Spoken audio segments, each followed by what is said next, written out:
बातमीपत्रामध्ये आता पुढे वळणार आहोत. सुरुवात करूयात महत्त्वाच्या बातम्यांनी. महत्त्वाच्या बातम्या. प्रायोजक पुष्कराज रागी डिलाइट्स, महाराष्ट्राचं लाडकं आणि नंबर 1 नाचणी सत्व.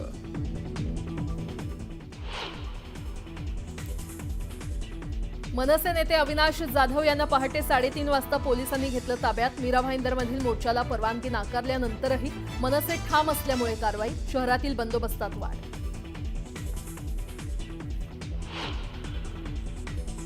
स्थानिक स्वराज्य संस्था निवडणुका महायुती म्हणूनच लढणार. निवडणुकीच्या कामाला लागण्याचे मुख्यमंत्री फडणवीसांचे.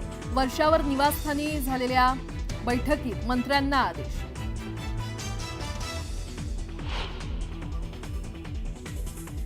पुढील आठवड्यात जनसुरक्षा विधेयक सभागृहात मांडलं जाण्याची शक्यता. विधिमंडळात जनसुरक्षा विधेयक बैठक संपन्न.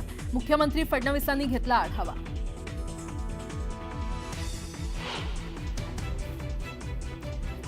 विदर्भ आणि कोकणासह घाटमाथ्यावर जोरदार पावसाची शक्यता. हवामान खात्याकडून ऑरेंज अलर्ट जारी. नागरिकांना सतर्क राहण्याचा इशारा.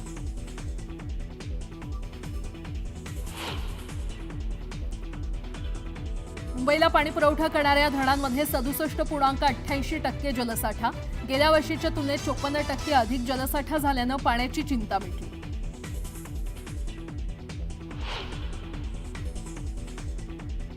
धुळे जिल्ह्यात पावसाची दमदार हजेरी. जामखेली धरण 100% भरलं. परिसरातील गावांमधील पिण्याच्या पाण्याचा प्रश्न मिटला.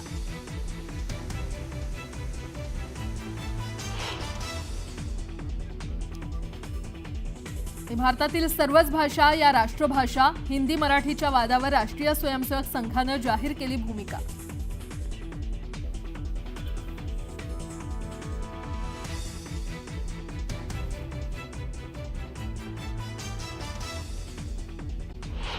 आता एक मोठी बातमी. राज्याच्या अनेक भागात आजही मुसळधार पावसाचा इशारा देण्यात आलेला आहे.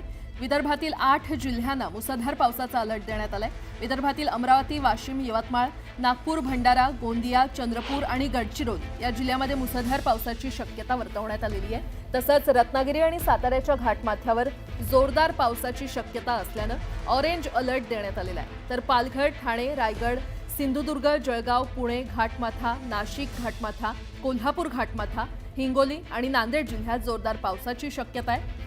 उत्तर महाराष्ट्र आणि मराठवाड्यात विजांसह पावसाची शक्यता असल्यानं येलो अलर्ट हवामान खात्यानं दिलेला आहे.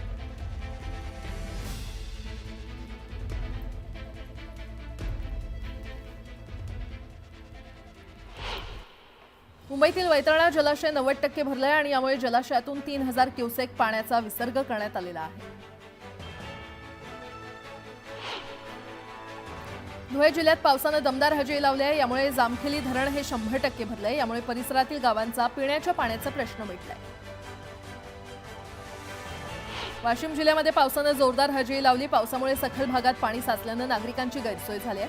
दरम्यान पिकांचं नुकसान होणार असल्यानं शेतकऱ्यांची चिंता वाढली आहे.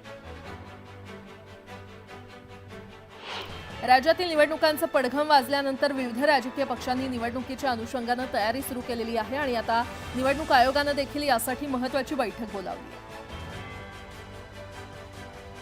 निरंजन डावखरे यांच्या पुढाकारातून ठाणे सिव्हिल रुग्णालयामध्ये बाळ डायलिसिस केंद्र आणि PICU स्थापन करण्यासंदर्भात आरोग्य मंत्र्यांसोबत उच्चस्तरीय बैठक पार पडली. ठाण्यामध्ये अशा सुविधा निर्माण करणं ही काळाची गरज असल्याचं उपस्थित सर्व अधिकाऱ्यांनी मान्य केलं. अंडरवर्ल्ड डॉन अबू सालेमच्या मुदतपूर्व सुटकेची मागणी सध्या योग्य वाटत नाही असं म्हणत हायकोर्टानं फटकारलंय. सालेमवरील दहशतवाद, शिवाय हत्या, हत्येचा कट रचणं, खंडणी अशा गंभीर गुन्ह्यांची नोंद असून ते माफी योग्य नाहीत असं मतही हायकोर्टानं व्यक्त केलंय. जुन्या वाहनांना HSRP लावण्यासाठी राज्य सरकारनं नियुक्त केलेल्या कंपनीच्या अधिकृत संकेतस्थळाचाच उपयोग करावा. त्याच संकेतस्थळावर शुल्क भरण्याचं आवाहन RTOकडून करण्यात आलं. सुशील केडियाचं ऑफिस फोडणारे मनसेचे माथाडी कामगार सेनेचे अध्यक्ष सचिन गोळे यांच्यासह मनसेचे माथाडी कामगार सेनेचे पदाधिकारी आणि कार्यकर्ते राज ठाकरेंची आज भेट घेणार आहेत. निवृत्त ACS आणि राज्य वित्त आयोगाचे अध्यक्ष मुकेश खुल्लर यांचं निधन झालंय. हृदयविकाराचा तीव्र झटका आल्यानं त्यांचं निधन झालंय.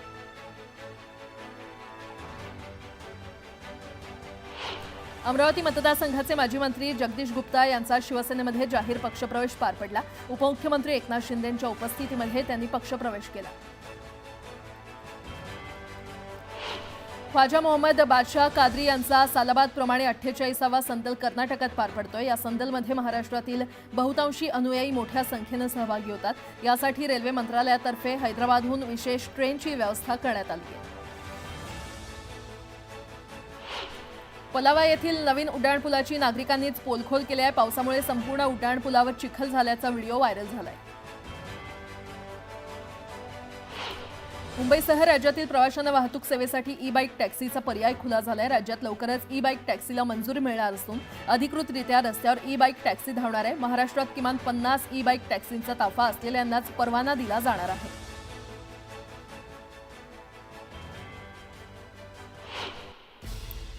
आता एक मोठी बातमी. मुंबईला पाणीपुरवठा करणाऱ्या धरण क्षेत्रामध्ये सध्या धुवाधार पावसानं हजेरी लावलेली आहे.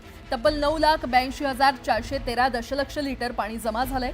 तर 7ही तलावात 67.88% जलसाठा जमा झालाय आणि त्यामुळे आता मुंबईकरांची पाण्याची चिंता मिटली आहे.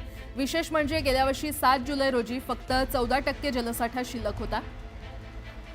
तर यावर्षी 7ही तलावात 67.88% जलसाठा जमा झालाय. हे पाणी गेल्या वर्षीच्या तुलनेत 54% जास्त असून गेल्या 3 वर्षातील सर्वाधिक साठा आहे. हा जलसाठा पुढील वर्षी मार्चपर्यंत पुरणारा आहे.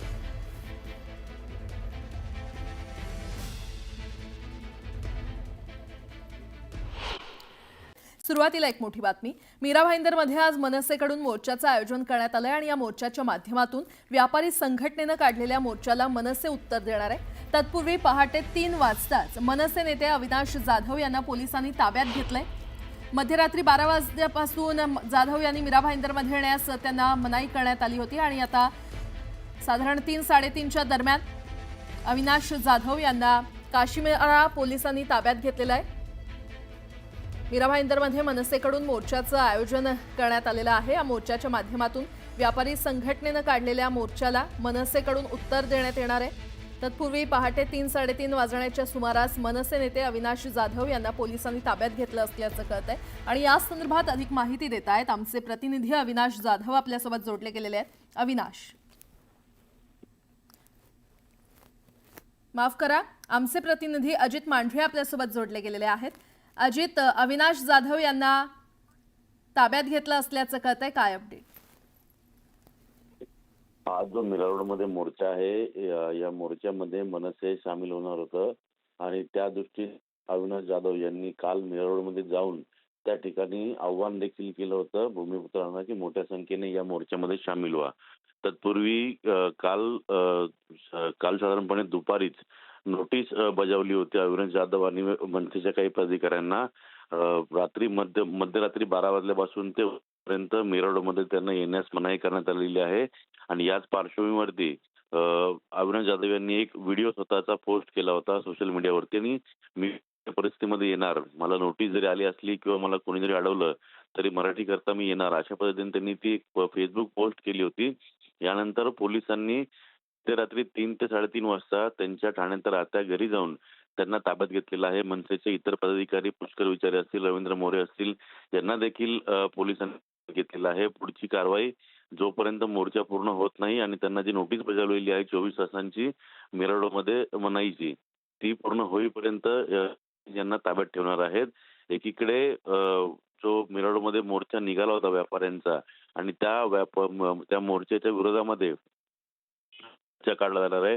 त्यामध्ये मराठी एकीकरण समिती असेल, त्याच पद्धतीनं मनसे असतील, विविध पक्ष याच्यामध्ये मोर्चा काढणार आहेत आणि या मोर्चा स्वरूप हे अगदी थोड्या वेळात स्पष्ट होईल. पण मोर्चाच्या पूर्वी पोलिसांनी प्रमुख नेत्यांना जे आहे ते नोटीस बजावून या मोर्चामध्ये सामील न होण्याकरता त्यांना नोटीस बजावून ताब्यात घेण्यास सुरुवात केलेली आहे. ठीक आहे अजित, धन्यवाद या सविस्तर माहितीसाठी. तर अविनाश जाधव यांना ताब्यात घेण्यात आलेला आहे. साधारण 3-3:30च्या दरम्यान काश्मीरा पोलिसांनी अविनाश जाधव यांना ताब्यात घेतले. मनसेकडून आज मोर्चाचं आयोजन करण्यात आलंय, मात्र त्यापूर्वीच अविनाश जाधव यांना पोलिसांनी ताब्यात घेतलं असल्याचं कळतंय. आणखीन एक मोठी बातमी. मुख्यमंत्री देवेंद्र फडणवीस यांच्या अध्यक्षतेखालील वर्षावर बैठक पार पडली आणि या बैठकीत मुख्यमंत्री देवेंद्र फडणवीसांनी मंत्र्यांना आदेश दिले. स्थानिक स्वराज्य संस्थांच्या निवडणुका आपल्यासाठी महत्त्वाच्या असून त्या निवडणुकीच्या कामाला लागा असे आदेश त्यांनी मंत्र्यांना दिलेत आणि सर्वांना विश्वासात घ्या आणि काम करा. महायुती म्हणून स्थानिक स्वराज्य संस्थांच्या निवडणुका लढायच्या आहेत असंही त्यांनी स्पष्ट केलं.